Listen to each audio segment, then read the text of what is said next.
There's a silence that terrifies most people. Not the kind that comes from an empty room, but the kind that comes from being left alone with your own thoughts. We live in a world that glorifies connection, noise, and constant validation. But behind that noise, there's a truth very few people dare to face. Many of us are not afraid of being alone. We're afraid of meeting ourselves. This is the dark psychology of solitude and the hidden fear that controls most modern minds. When we talk about the fear of being alone, most people assume it's about missing someone's presence, the warmth of another person, the sound of another voice. But the truth runs deeper, much darker, and far more intimate. What people truly fear isn't the silence of an empty room.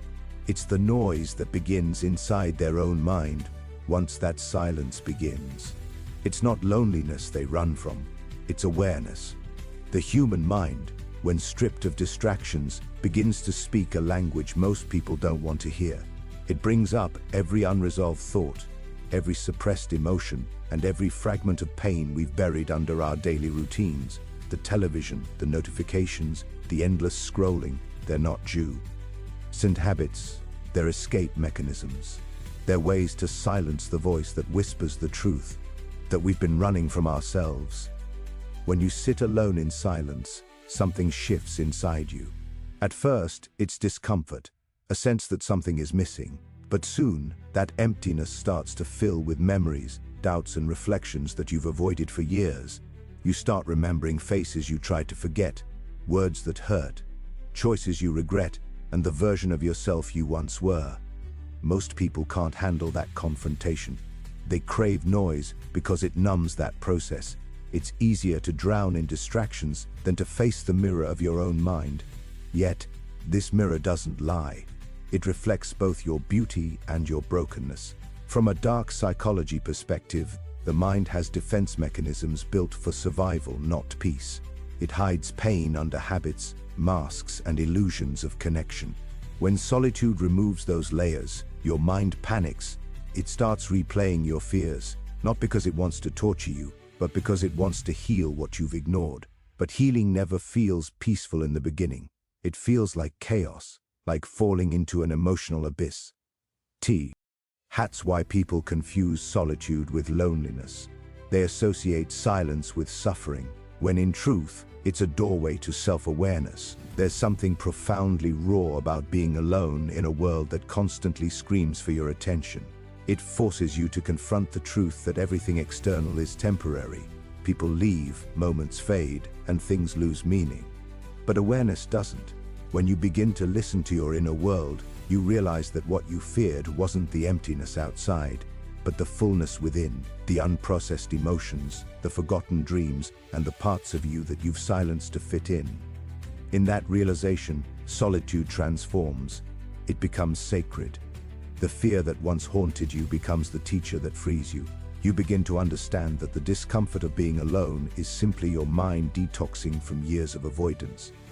And once that storm passes, what remains is clarity, an understanding that peace was never about having people around you. It was about finally coming home to yourself. The awareness you once feared becomes the truth you finally embrace. When you're alone, the masks begin to fall.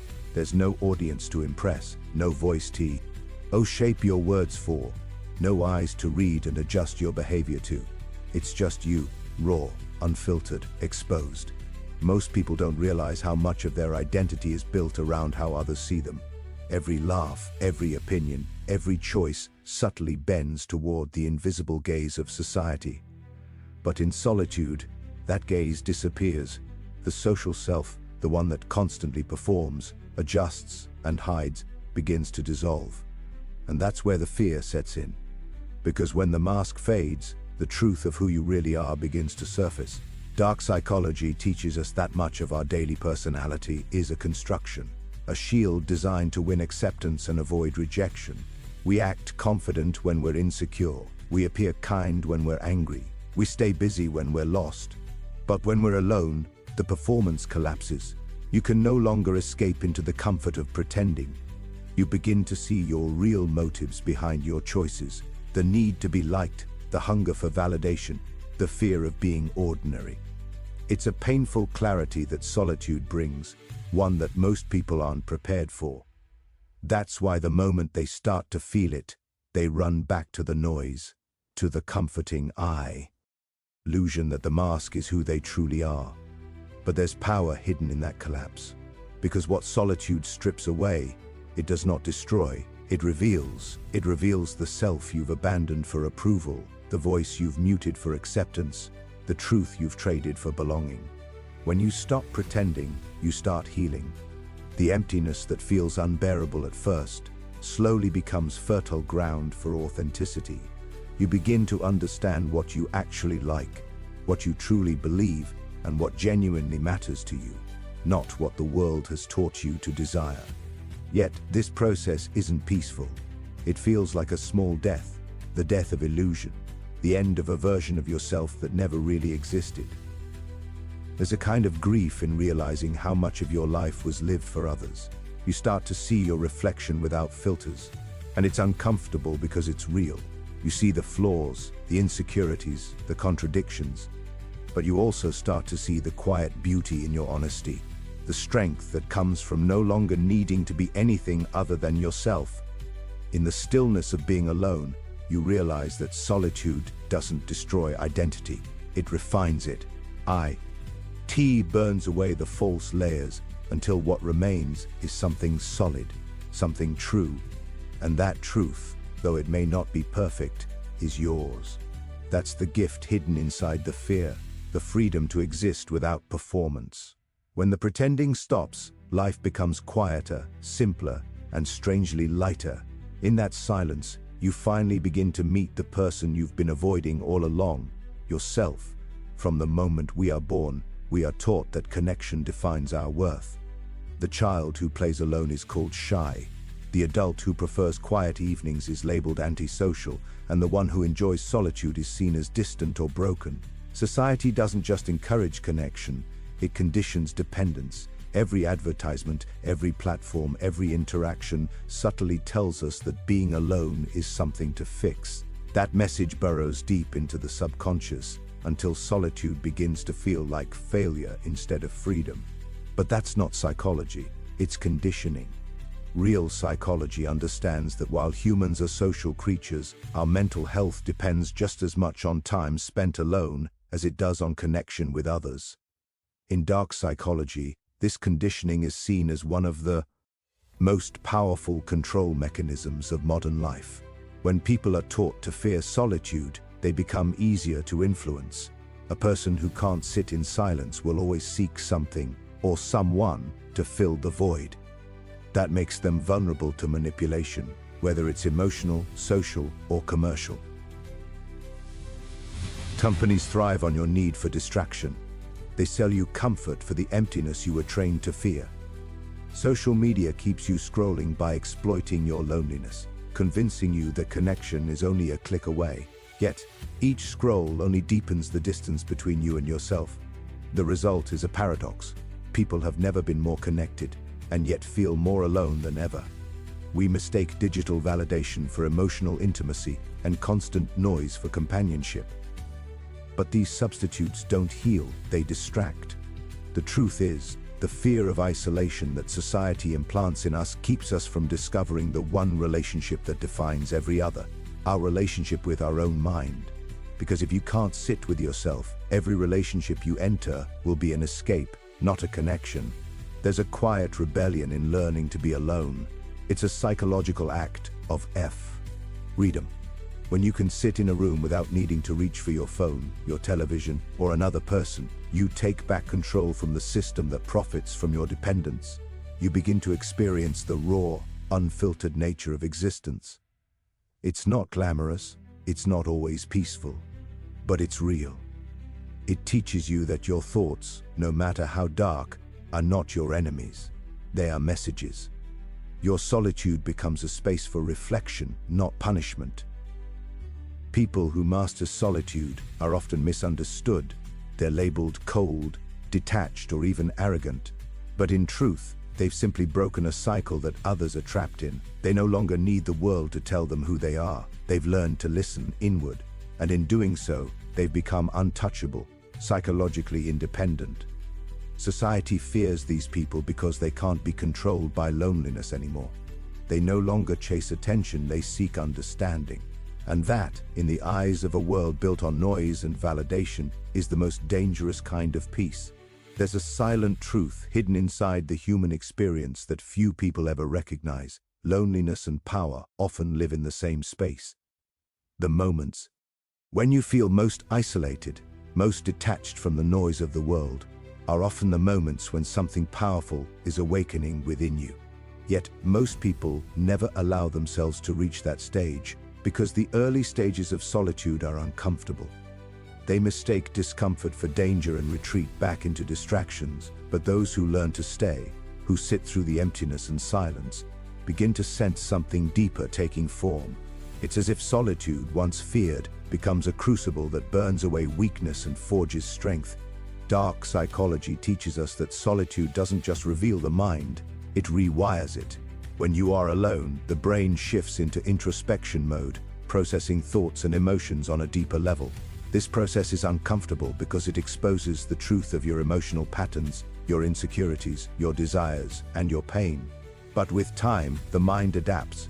It stops seeking validation from others and starts finding meaning in self-reflection. That's the birth of inner power, the kind that can't be shaken by rejection, judgment, or loneliness. Some of the most profound thinkers, artists, and leaders throughout history have understood this. Why didn't seek solitude as an escape, but as a tool. Alone, they learned to see the world without the distortion of public opinion.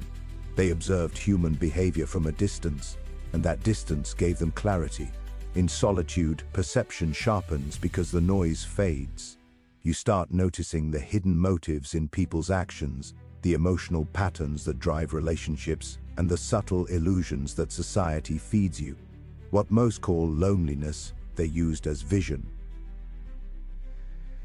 There's a psychological phenomenon that occurs in deep solitude, what could be called the shifting of the lens. When external noise disappears, the mind redirects its focus inward, uncovering patterns that were invisible before. You begin to see not only others clearly but yourself. You recognize your habits, your fears, and your triggers. That level of awareness is a kind of power, because awareness changes everything it touches. Once you see, you can't unsee. Once you know yourself, others can no longer use your weaknesses against you. But this kind of transformation demands courage. It's not easy to sit in a room alone with your thoughts. At first it feels unbearable. You'll want to run, to distract yourself, to numb the silence. But if you can stay, if you can breathe through that discomfort, you begin to realize that solitude isn't emptiness. It's raw potential. It's where the soul gathers energy. The people who have walked through that inner darkness often emerge with a calm strength that's difficult to describe. They don't need to prove, perform, or please anymore. They've met themselves in the silence, and once you've done that, you realize that being alone was never the enemy. It was the training ground for becoming powerful. The fear of being alone is not a flaw, it's a test, a psychological initiation that every human must face at some point in life. When the noise of the world fades and you're left with only your own thoughts, a deep, almost primal discomfort arises. It feels like the walls are closing in, like something inside you is breaking apart. But what's really happening is transformation. That fear you feel is not there to destroy you. It's there to show you the parts of yourself that have never been healed. It's your mind's way of saying, "You've been running too long. Sit with me." Yet most people don't listen. They rush to fill the silence, to escape the weight of air, own emotions, never realizing that the very thing they're running from holds the key to their freedom. Psychologically, fear is the body's response to uncertainty, and solitude creates the purest form of it. There's no one to validate your thoughts, no feedback to measure your worth, no distraction to hide behind. You're left with the raw question, who am I when no one is watching? That question is heavy because it dismantles the illusion of identity that society builds for us. The mind resists this question because it threatens everything false we've built. That's why solitude feels like chaos at first. Your ego starts to dissolve, and the mind interprets that loss of control as fear. But beneath that fear is not destruction, it's rebirth. Dark psychology reveals that our greatest fears often mask our greatest strengths. The discomfort you feel in solitude is actually your consciousness expanding, breaking the limits set by years of external validation. The fear of being alone is the shadow side of self-awareness, the moment before awakening. Once you stop running from it, you begin to understand that solitude is not your enemy, but your mirror. It reflects everything you need to confront: your insecurities, your hidden desires, your unhealed wounds. And when you face them, they lose their power. People often mistake emotional pain for weakness, but in truth, it's evidence that something real is shifting within you. The fear of solitude is simply your old self fighting to survive, resisting change. But the longer you sit in that silence, the more the fear transforms. It turns into acceptance, then understanding, and eventually peace. You begin to see that being alone doesn't mean being empty. It means being whole without needing anyone else to complete you. This is the real test: to be alone and not feel lonely, to walk through the dark corners of your mind and realize that the monsters you feared were just unhealed fragments of yourself. Once you embrace that, solitude becomes your strength. You no longer crave validation or fear absence. You find peace in your own presence. And that's when you truly become free, not from the world, but from the fear that once controlled you. So maybe the next time you feel alone, don't reach for your phone. Don't escape it. Listen. That silence isn't empty. It's full of everything you've been avoiding. Because sometimes being alone isn't a punishment. It's the only time the world finally stops lying, and you finally start hearing the truth.